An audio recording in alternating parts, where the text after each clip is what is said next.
Hello student, आज के lecture में हम ग्रीबैक नॉर्मल फॉर्म को देखते हैं जो शॉर्ट में जीएनएफ से भी देखा जाता है। बेसिकली किसी भी कंटेक्स्ट फ्री ग्रामर को अगर आपको जीएनएफ में कन्वर्ट करना है तो सबसे पहले आपको गिवन ग्रामर पर ये 3 स्टेप्स को चेक करना होगा। फर्स्ट है कि check if the given context free grammar has any unit production और नल प्रोडक्शन। और अगर आपके गिवन प्रोडक्शन में यूनिट और नल है तो सबसे पहले आप उसे क्या करेंगे, रिमूव करेंगे। सेकेंड स्टेप है check whether the given context free grammar is already in CNF और नॉट। अगर सीएनएफ में है तो कोई प्रॉब्लम नहीं है, तो आप डायरेक्टली इसे कन्वर्ट करेंगे जीएनएफ में। लेकिन अगर आपको जो गिवन कंटेक्स्ट फ्री ग्रामर है वो सीएनएफ में नहीं है तो पहले आप सीएनएफ में लेकर आएंगे उसको, ठीक है। थर्ड स्टेप है change the name of the non terminal symbols into some AI in ascending order of I. तो बेसिकली क्या थर्ड स्टेप है कि आपको नॉन टर्मिनल को नेमिंग करनी है ना। तो जब भी आप कभी नेमिंग करेंगे थर्ड स्टेप के अकॉर्डिंग तो आप नेमिंग करने वाले हैं left to right, top to bottom, ठीक है। और सारे जो भी आपके नॉन टर्मिनल है, मतलब जो वेरिएबल है, आप उनकी ही नेमिंग करेंगे।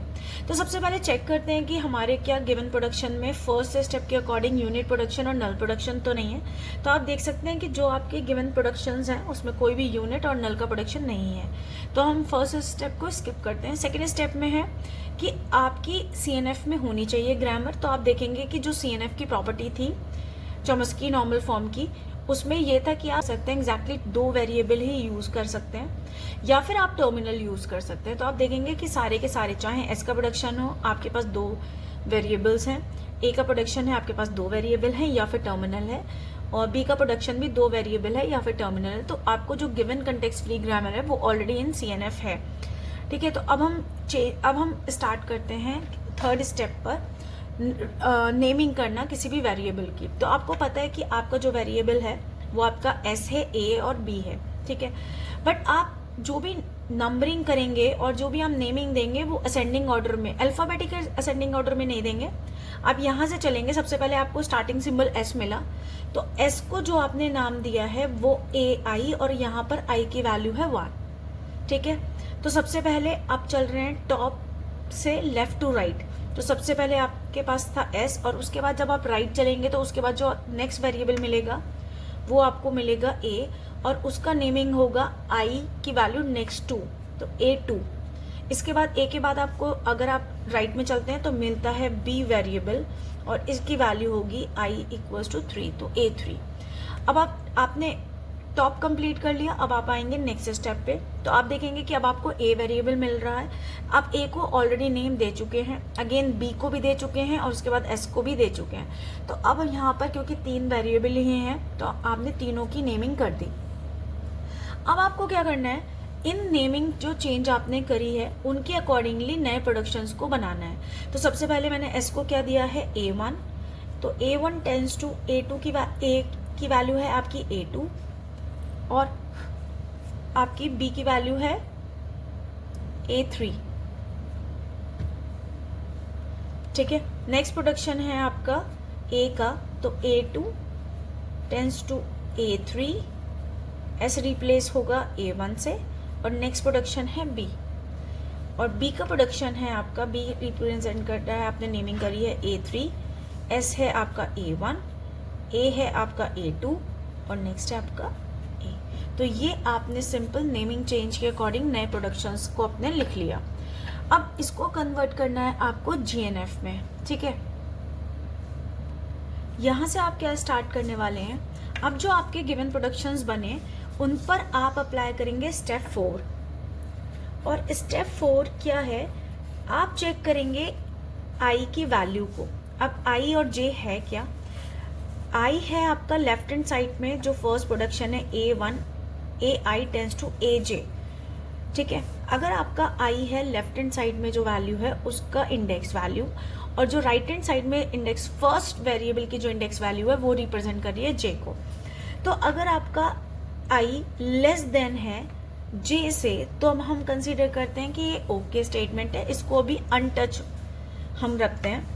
अगर आपका आई ग्रेटर देन है या फिर इक्वल है जे के, ठीक है, तब हम इनको मानते हैं कि अब हमें 2 लीमा लगाने हैं। लीमा 1 है आपका, लीमा 1 आपका अप्लाई होता है जब आपका आई की वैल्यू ग्रेटर देन होगी जे से, ठीक है। तो आप लीमा 1 में क्या करेंगे, सिंपल जो ए जे की वैल्यू है उसको आप रिड्यूस करेंगे। रिड्यूस कैसे करेंगे, ऑफकोर्स ए जे के प्रोडक्शन से आप रिड्यूस करेंगे। और अगर आपकी आई की वैल्यू इक्वल है जे के, अगर आ गई, इसका मतलब है जैसे A3 इक्वल्स टू A3 आ गया सम कुछ प्रोडक्शन के साथ, तो आप वहां पे लगाएंगे लीमा 2। और लीमा 2 क्या बोलता है आपका कि आपको एलिमिनेट करना है लेफ्ट रिकर्शन, ठीक है। अब ये है क्या एक्चुअल में, तो सबसे पहले हम चेक करते हैं कि अगर हमारा आई की वैल्यू ये है और ये है, तो देखते हैं क्या क्या वैल्यूज हमारी हैं, उसके अकॉर्डिंगली हम चेंज करेंगे लीमा। तो फर्स्ट जो आई का इंडेक्स है वो है 1 और जे का इंडेक्स है 2। तो ऑलवेज जे जो होगा जस्ट पहला वेरिएबल होगा, उसका जो इंडेक्स वैल्यू होगी वो है 2। तो आप देखेंगे अगर आई की वैल्यू लेस है जे से, तो हम इसको मानते हैं कि अभी वो करेक्ट फॉर्म में है, ठीक है। अगर आपका अगेन यहाँ पर आई की वैल्यू है 2, यहाँ पर जे की वैल्यू है 3, तो आई लेस देन है 3 से, ओके। बट अगर आप थर्ड स्टेटमेंट देखेंगे कि जो इंडेक्स वैल्यू है 3 और यहाँ पर इंडेक्स वैल्यू है 1, तो ये आपके हैं प्रॉब्लमेटिक प्रोडक्शन। तो आप क्या करने वाले हैं, A3 को सिंपल उठाकर यहाँ पर रखने वाले हैं। और A3 का सिर्फ प्रॉब्लम वाला प्रोडक्शन ही नहीं लेंगे, आप A3 का कंप्लीट प्रोडक्शन लिखेंगे, ठीक है। तो मैंने A3 को यहाँ पर लिख लिया। अब आपको क्या करना है, अब आप देखेंगे क्योंकि किस कैटेगरी में आ रहा है, आई की वैल्यू ग्रेटर है जे से, तो आपको क्या लगाना है, लीमा 1 लगाना है। और लीमा 1 क्या बोलता है, जो भी ए जे की वैल्यू होगी प्रोडक्शन, आप उसको रिड्यूस करेंगे, ठीक है। तो आप देखेंगे कि ए जे क्या है आपका A1। तो A1 अगर आपका I ग्रेटर है J से, तो आप सिंपल क्या करने वाले हैं, A के प्रोडक्शन को यहाँ लिखने वाले हैं। तो अगर मेरे अब A3 का जो नया प्रोडक्शन बनेगा वो क्या बनेगा, A1 के प्रोडक्शन क्या है, एक ही प्रोडक्शन है A1 का, वो है A2 A3। तो मैं सिंपल A1 को यहाँ पे रिप्लेस कर रही हूँ किससे, A2 और A3 से, और यहाँ का A2 एज इट इज, और सिंपल ये वाला स्टेटमेंट एज इट इज। आपने क्या करा, सिंपल A1 का जो प्रोडक्शन था वो यहाँ पर रिप्लेस करा, A2 A3 और A2 एज इट इज, और सेकेंड प्रोडक्शन आपका एज इट इज, ये आपने लिख लिया। अब आप चेक करिए क्या आपका I अब ग्रेटर है या नहीं। अब भी आप देखेंगे कि I ग्रेटर है J से, अगेन I ग्रेटर है J से, आप क्या करते रहेंगे, AJ को रिड्यूस करेंगे। अब बट अब AJ क्या है आपका A2, और A2 के कितने स्टेटमेंट है, 2। तो एक बार मैं A2 को इस वाले प्रोडक्शन से रिड्यूस करूंगी और एक बार A2 को मैं B के टर्मिनल से रिड्यूस करूंगी। तो अब जो A3 का नया प्रोडक्शन आया, A2 का फर्स्ट स्टेटमेंट है जो आपका प्रोडक्शन है A3 A1, तो A3 A1 यहाँ पर आया A2 की वजह से, और remaining A3 A2 as it is, एक प्रोडक्शन। बट A2 के हैं दो प्रोडक्शन। अब A2 को मैंने रिप्लेस किया सिंपल B के टर्मिनल से, और remaining values as it is. और क्योंकि A तो A3 का प्रोडक्शन है, तो वो तो आपका एज इट इज रहने वाला है, ठीक है। अब आप देखेंगे कि आपका ये वाला प्रोडक्शन ऑलरेडी GNF में है, और ये वाला, अच्छा हमने ये डिस्कस नहीं करा कि जो वैलिड GNF फॉर्म्स हैं वो क्या क्या हैं। जैसे कि आपको पता है कि CNF में आपकी एग्जैक्टली 2 वेरिएबल होता है, तो GNF की जो फॉर्म्स होंगी, वो जो स्टैंडर्ड और वैलिड फॉर्म है, वो आपकी क्या क्या हो सकती है कि कोई भी एक वेरिएबल मुझे डायरेक्टली एक टर्मिनल दे सकता है, ठीक है, जो कि CNF में भी थी।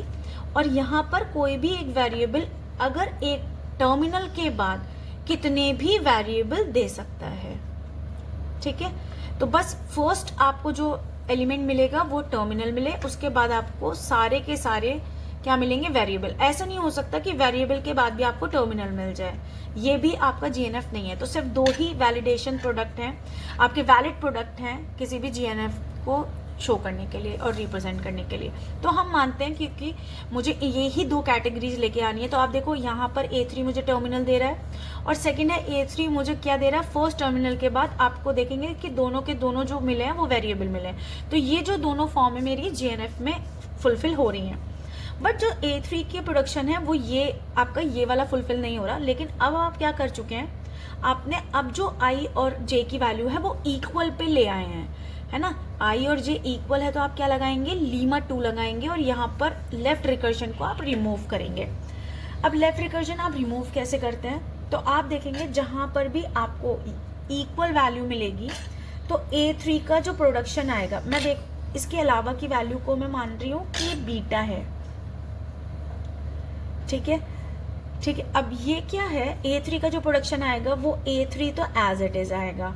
मैं इसको मान लेती हूँ कि ये एक नया वेरिएबल मैंने इंट्रोड्यूस कर दिया Z। अब Z में बीटा की वैल्यू जाएगी, ठीक है, एक तो नया वेरिएबल ऐड होगा, ठीक है। इसके अलावा आपका A3 के जो 2 ऑलरेडी प्रोडक्शन थे वो एज इट इज रहेंगे क्योंकि वो तो आपके वैलिड प्रोडक्शन थे, ठीक है। क्योंकि अब नया वेरिएबल मैंने Z ऐड किया तो उसका भी कोई प्रोडक्शन होगा, क्योंकि जो भी वेरिएबल होगा उसके हर एक के प्रोडक्शन तो होंगे ना। तो Z का प्रोडक्शन क्या बनेगा, क्योंकि मैंने Z को किसकी प्लेस पे रखा है, बीटा की प्लेस पे रखा है, तो ऑलवेज Z में क्या आएगा, बीटा और बीटा Z। बट अब हमारे केस में बीटा क्या है, A1 A3 A2, तो आपका आएगा A1 A3 A2 और A1 A3 A2 Z, A1 A3 A2 Z, ये आपके हो रहे हैं Z के प्रोडक्शंस। तो ध्यान रखिएगा, आपको बस ऐसे याद रखना है कि जब भी आपकी लेफ्ट हैंड साइड और राइट हैंड साइड की फर्स्ट वेरिएबल इक्वल है तो वहां पर आपको लेफ्ट रिकर्जन लगेगा, लीमा 2 आप अप्लाई करेंगे और ये जो वैल्यू आप मानते हैं ये दोनों की सेम होगी, तो उसके अलावा के जो भी बचे हुए वेरिएबल्स और वैल्यूज हैं आप उन्हें मान लेंगे बीटा, ठीक है। तो जो नया वेरिएबल आप ऐड करेंगे Z में वो जाएगा बीटा Z, और इसके अलावा जो A3 का प्रोडक्शन बनेगा वो A3 के बाद यहाँ पे Z के साथ बनेगा और ये आपके वैलिड प्रोडक्शंस थे वो अनटच रहेंगे। अब क्या होगा, आप जब A3 के प्रोडक्शंस को उठाएंगे तो A3 के मेरे 2 प्रोडक्शंस वैलिड हैं, तो मैंने क्या करने वाली हूँ कि A3 को इन दोनों वैलिड प्रोडक्शन से यहाँ पे रिड्यूस करने वाली हूँ।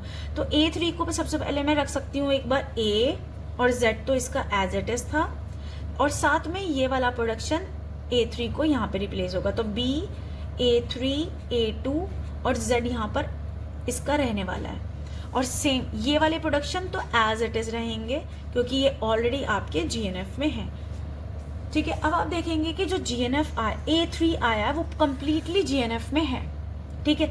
फर्स्ट टर्मिनल उसके बाद सारे variable, first terminal variable then terminal, तो आप देख सकते हैं कि आपका A3 कंप्लीटली GNF में है। अब हम चेक करते हैं कि आपका क्या Z भी GNF में है, और अगर नहीं है तो आप हर एक वेरिएबल को GNF में लेके आएंगे। तो आप देखेंगे कि Z की जो डिपेंडेंसी है, अगर मैं फर्स्ट एलिमेंट पे देखूं तो A1 पर है। अब A1 तो आपने अभी सिर्फ और सिर्फ A3 को GNF में लेके आए हैं, A1 जो है वो डिपेंड करेगा A2 के फर्स्ट प्रोडक्शन पर, तो जब तक A2 आपका GNF में नहीं आएगा तब तक A1 GNF में नहीं आएगा, क्योंकि आप A2 की वैल्यू को ही तो रिप्लेस करोगे ना। यहाँ पर अगर आप देखें तो पहले आपको A2 को GNF में बनाना है, यहाँ पर अगर देखेंगे कि A2 को GNF में बनाने के लिए A3 चाहिए, बट आप ऑलरेडी A3 को लेके आ गए ना, तो आप क्या करने वाले हैं, A3 की वजह से आप सबसे पहले A2 को GNF में बनाएंगे, ठीक है। तो मैं यहाँ पर A2 को GNF में बना रही हूँ, A2 को GNF में बना रही हूँ। तो A2 में फर्स्ट एलिमेंट है A3, तो मैं A3 के सारे प्रोडक्शन को पहले लिखने वाली हूँ। तो सबसे पहले 1 बाय 1 हम स्टार्ट करते हैं। तो सबसे पहले जो A3 का प्रोडक्शन है वो है आपका AZ और remaining A1 as it is. इसके अलावा A3B, A3, A2, Z, A1 इसकी वजह से। अब यहाँ पर A3 थर्ड वैल्यू को B A3, A2 A1 और यहाँ पर A और यहाँ पर A1। अच्छा, और A2 का एक प्रोडक्शन B तो है ही, ठीक है। तो आप देखेंगे A3 के कितने आए थे, 1 2 3 4 प्रोडक्शन थे A3 के। आपने देखे A2 के कितने आए हैं, और देखो सारे के सारे आपके GNF में आ गए। ये हैं आपके 5 प्रोडक्शंस, ठीक है। अब क्योंकि आपको देखो A3 की वजह से A2 GNF में मिल गया, अब A2 की वजह से आपको क्या मिल जाएगा, A1 GNF में मिल जाएगा। तो हम चेक करते हैं अब A1 कैसे GNF में मिलेगा। तो A1 का प्रोडक्शन क्या है आपका, A2 A3, ठीक है। अब आप A2 के प्रोडक्शन को देखिए, A2 के प्रोडक्शंस ये हैं। तो अब मैं क्या करने वाली हूँ, A2 के प्रोडक्शन को सिंपली यहाँ पे पुट करूंगी। तो सबसे पहले A1 का जो प्रोडक्शन आएगा वो क्या आएगा, AZA1। आप सिंपल रिड्यूस करते जा रहे हैं और कुछ भी नहीं है इस पे, ठीक है। सेकेंड प्रोडक्शन A2 को मैं यहाँ पे रिप्लेस करूंगी BA3, A2ZA1 और A3 इसका, और नेक्स्ट है BA3, A2, A1, A3, A1, A3, BA3, ठीक है। तो 1 2 3 4 5 आए आपके A1 के अगेन। अभी क्योंकि A1 हो चुका है GNF में, A1 हो चुका है, A2 हो चुका है, A3 हो चुका है। अब आपको Z को भी बनाना है, तो देखेंगे Z की डिपेंडेंसी किस पर है, A1, और अब आप A1 को भी बना चुके हैं। तो देखो Z के जो प्रोडक्शन है वो क्या है, A1, A3, A2 और A1, A3, A2, Z। अब देखो यहाँ पर फर्स्ट वाले की वजह से A1 के कितने प्रोडक्शन है, 5। तो आप देखोगे 5 बार आप A1 को रिड्यूस करोगे तो 5 प्रोडक्शन तो इसकी वजह से और 5 प्रोडक्शन इसकी वजह से Z के बेसिस पर Z के कितने प्रोडक्शंस बनने वाले हैं, 10, ठीक है। अब वो बनेंगे क्या, हम फर्स्ट वाले को देखते हैं। तो यहाँ पर A1 की वैल्यू रखोगे AZA1, A3 और रिमेनिंग A3, A2। फिर A1 की वैल्यू यहाँ पे रखेंगे second, BA3, A2Z, A1, A3, A3, A2।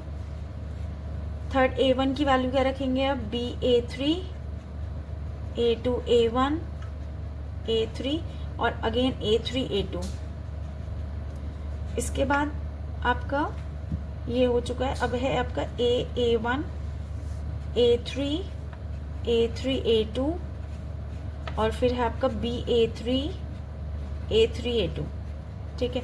तो आप देखेंगे कि 1 2 3 4 और 5 अब सेम चीज आप साथ बीटा Z के साथ भी लगेगी। तो जो आपने अभी बनाए 5 और प्रोडक्शन इसके बाद Z लग के बन जाएंगे। तो ये कंप्लीट सॉल्यूशन है आपका GNF का, जबकि आपके पास जो कंटेक्स्ट फ्री ग्रामर थी वो थी आपकी ये, और आपने कन्वर्ट किया GNF में, जहाँ पर A1, A2, A3 और Z आपका चारों के चारों GNF में आ गए। आई होप आपको ये लेक्चर और ये सीरीज़ अच्छी लगी है। Thank you.